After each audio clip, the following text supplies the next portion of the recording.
Top quality और consistent performance के लिए सिर्फ सिल्वर पंप नाम याद रखना। ಬೊಂಬೆ ನಗರಿ ಚನ್ನಪಟ್ಟಣದಲ್ಲಿ ಮತ್ತೆ ಅಕ್ರಮ ಮರಳುಗಾರಿಕೆಯ ದಂಧ ಸದ್ದು ಮಾಡ್ತಾ ಇದೆ. ಕಣ್ವಾ ನದಿಯಲ್ಲಿ ರಾತ್ರೋರಾತ್ರಿ ಮತ್ತೆ ಅಕ್ರಮ ಮರಳುಗಾರಿಕೆ ಕೂಡ ನಡೀತಾ ಇದೆ. ನಾನಿವಾಗ ಅಕ್ರಮ ಮರಳುಗಾರಿಕೆ ನಡೀತಾ ಇರುವಂತಹ ಸ್ಥಳದಲ್ಲಿದ್ದೀನಿ. ಈ ಒಂದು ದೃಶ್ಯ ಏನು ಕಾಣಿಸ್ತಾ ಇದೆ, ಇದು ಒಂದಾನೊಂದು ಕಾಲದಲ್ಲಿ ಇಡೀ ಚನ್ನಪಟ್ಟಣ ತಾಲೂಕಿನ ರೈತರಿಗೆ ವರದಾನವಾಗಿದ್ದಂತ ಕಣ್ವಾ ನದಿ. ಈ ಒಂದು ಕಣ್ವಾ ನದಿಯ ಸುತ್ತಮುತ್ತದಲ್ಲಿ ಸಾವಿರಾರು ಹೆಕ್ಟೇರ್ ಪ್ರದೇಶದಲ್ಲಿ ರೈತರು ಇಲ್ಲಿ ಹರಿತಿರುವಂತಹ ನೀರನ್ನ ಬಳಸಿಕೊಂಡು ವ್ಯವಸಾಯವನ್ನ ಮಾಡ್ತಾ ಇದ್ರು.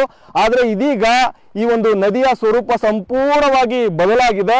ನೀವು ಕೂಡ ದೃಶ್ಯದಲ್ಲಿ ನೋಡಬಹುದು, ಇದು ನದಿನ ಅಥವಾ ಬೇರೆ ಒಂದು ಪ್ರದೇಶನ ಅನ್ನುವಂಥದ್ದು ರೀತಿಯಲ್ಲಿ ಭಾಸ ಆಗ್ತಾ ಇದೆ. ಯಾಕಂದ್ರೆ ಇಲ್ಲಿ ನಡೀತಾ ಇರುವಂತಹ ಅಕ್ರಮ ಮರಳುಗಾರಿಕೆ ಕೆಲ ವರ್ಷಗಳ ಕೆಳಗೆ ಇಲ್ಲಿ ಅವ್ಯಾವತವಾಗಿ ಅಕ್ರಮ ಮರಳುಗಾರಿಕೆ ನಡೀತಾ ಇತ್ತು. ಸಾಕಷ್ಟು ಹೋರಾಟಗಾರರು ಹೋರಾಟವನ್ನ ಮಾಡಿದ್ರು. ನಂತರದಲ್ಲಿ ಅಂದಿನ ಶಾಸಕರಾಗಿದ್ದಂತ CP ಯೋಗೇಶ್ವರ್ ಕೂಡ ಸಾಕಷ್ಟು ಮುತುವರ್ಜಿಯನ್ನು ವಹಿಸಿ ಮರಳುಗಾರಿಕೆಗೆ ಕಡಿವಾಣವನ್ನ ಹಾಕಿದ್ರು.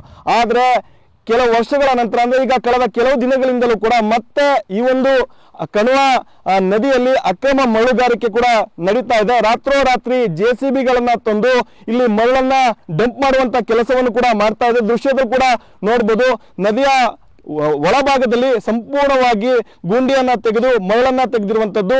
JCBಗಳಾಗಿರ್ಬೋದು, ಬೇರೆ ಬೇರೆ ವಾಹನಗಳು ತಿರುಗಾಡಿರುವಂತಹ ದೃಶ್ಯಗಳು ಕೂಡ ಎಲ್ಲವೂ ಕೂಡ ಕಾಣಿಸ್ತಾ ಇದೆ. ಸದ್ಯದ ಮಟ್ಟಿಗೆ ಈ ಒಂದು ಜಲಾಶಯದಲ್ಲಿ ನೀರು ಹರಿತಾ ಇಲ್ಲ. ಆದ್ರೆ ಸಾಕಷ್ಟು ಸಂದರ್ಭದಲ್ಲಿ ಇಲ್ಲಿ ತುಂಬಾ ಪ್ರಮಾಣದಲ್ಲಿ ನೀರು ಕೂಡ ಹರಿಯುತ್ತೆ.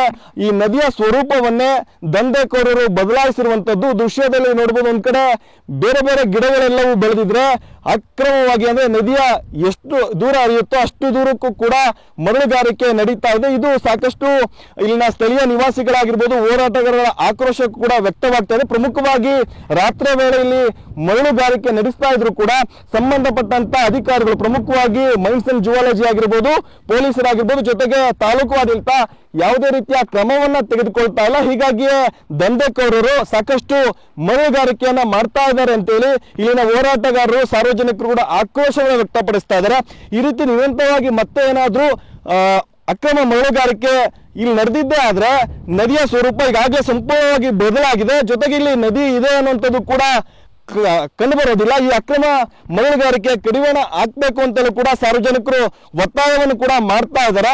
ಒಟ್ಟಾರೆ ಕಣ್ವಾ ನದಿಯಲ್ಲಿ ಮತ್ತೆ ಮರಳುಗಾರಿಕೆ ಕೂಡ ಆರಂಭ ಆಗಿದೆ. ಇದು ಸಾರ್ವಜನಿಕರ ಆಕ್ರೋಶಕ್ಕೂ ಕೂಡ ಕಾರಣ ಆಗಿದೆ. ಈ ನಿಟ್ಟಿನಲ್ಲಿ ಸಂಬಂಧಪಟ್ಟಂತ ಅಧಿಕಾರಿಗಳು ಇದಕ್ಕೆ ಕಡಿವಾಣ ಕೂಡ ಹಾಕ್ಬೇಕು ಅಂತಲೂ ಕೂಡ ಒತ್ತಾಯ ಕೇಳಿ ಬರ್ತಾ ಇದೆ. ಕ್ಯಾಮರಾ ಪರ್ಸನ್ ಸಂದೀಪ್ ಜೊತೆ ಪ್ರಶಾಂತ್, TV9, ರಾಮನಗರ.